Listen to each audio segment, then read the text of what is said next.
In this lesson, I want to show you 4 techniques you can use to make your bass sing. Hi, I'm Luke from Become a Bassist, and if you want to start turning heads, whether you're playing melodies or improvising on bass, check this video out.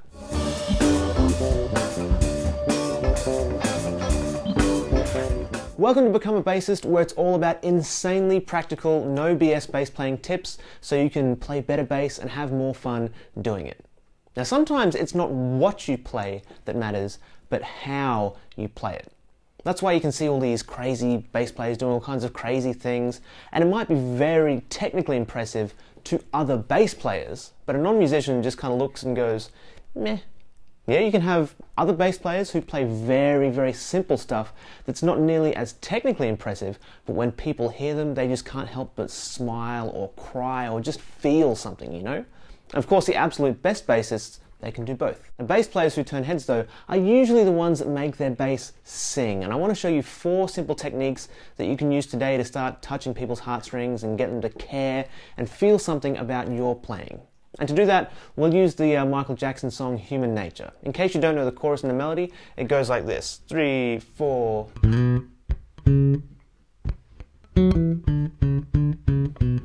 Yeah, we'll just use that one little phrase. Simple enough, right? Let's see how much more interesting and more voice-like we can make this melody on bass. The first technique to make your bass sing is going to be bending. Now, when you think about the human voice, we have such an ability to play with all the notes in between the actual notes. And the best singers, they do this all the time. They bend into notes and slip and slide around, and it can feel incredible.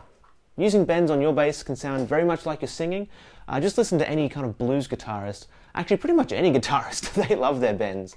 They're not quite as popular or common on bass, but we can still use them and they'll definitely grab and hold people's attention because you'll be singing through your bass. So where can we put one in this melody? So what about that first melody there? Oh, whole step bend there? That's probably going to be a little bit rough, so let's not do that. Keep going. That could work. What about here? Yeah, over. Tell them that it's human. Over human. Human nature. That could be really cool. And it's a half step bend rather than a whole step, so it's going to be a little bit easier on your hands. So you could either do it like this. Pardon me. So just playing the note, bending up and back down, or you could pre-bend it. Yeah? So you bend up first and then come down. Either would work well, and pretty much all this will come down to your own personal preferences. I like that one. But if you like something else, by all means, go for it. So that's your bends. The second device I want to share with you is the humble slide. This has a kind of similar-ish kind of effect as the bend, but it's a little less voice-like and probably a little bit easier on the hands. Now with all these devices, it's very easy to overuse them and it sounds weird when you do. For example, if you just slid into every note, it's going to sound like this. Yeah,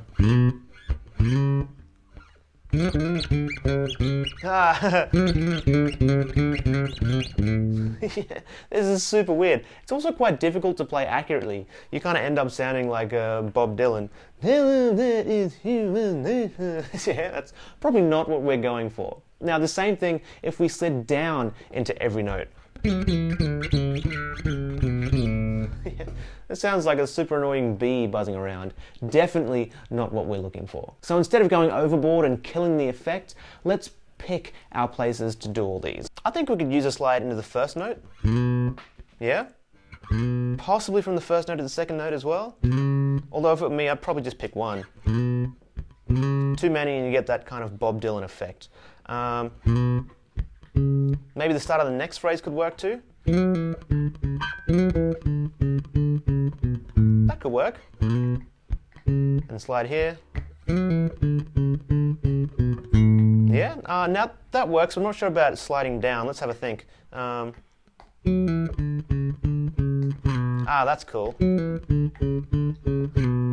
Yeah, how about there, right on nature? That could be cool. So let's try that melody with those 2 slides in there. Oh, actually those 3 slides. So that one, this one here.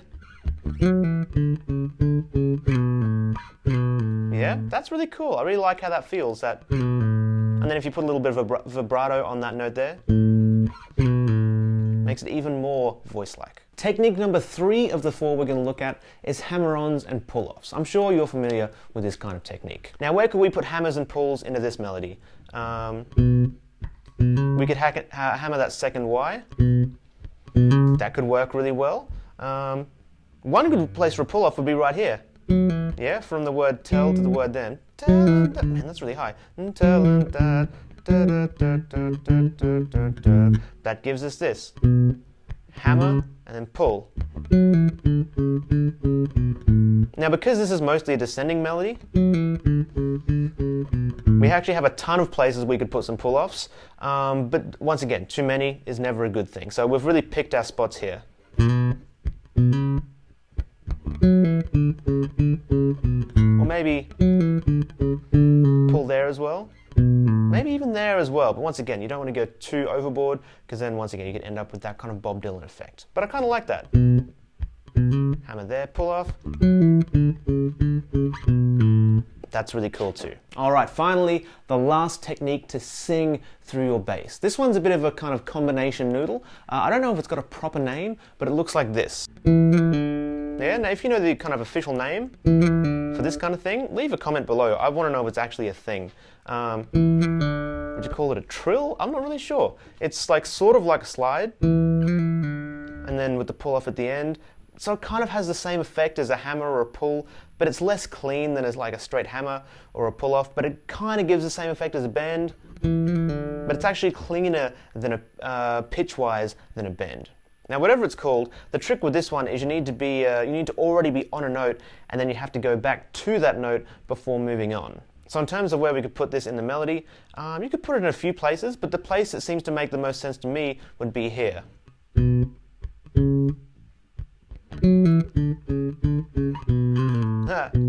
Probably there, right there. So you're kind of just scooping up right there, and then going back down. Really cool. So we started off with something like this.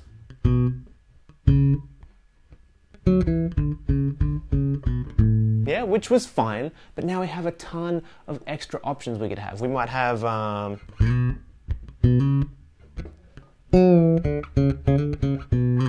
yeah, something like that. We might have,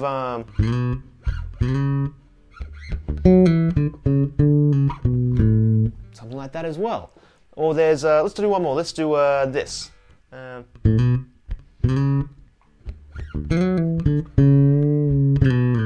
Yeah, there's so much variation in there, and you haven't even changed the notes or the rhythm of anything.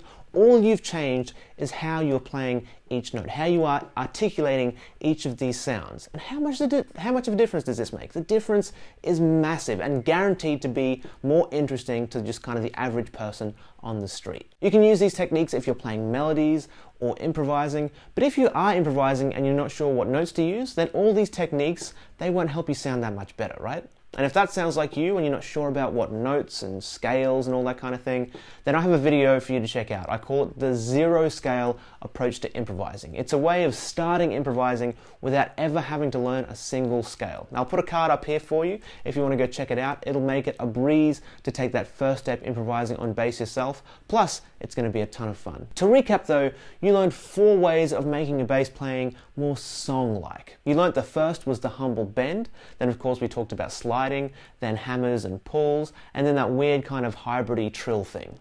Yeah, you can start using these in your own playing, whether that's bass solos or melodies, and you're sure to grab and keep people's attention when you're playing. Thanks so much for hanging out, I really appreciate it. Hopefully I'll see you in that 0 scale method to improvising video. Like I said, it's going to be a bunch of fun.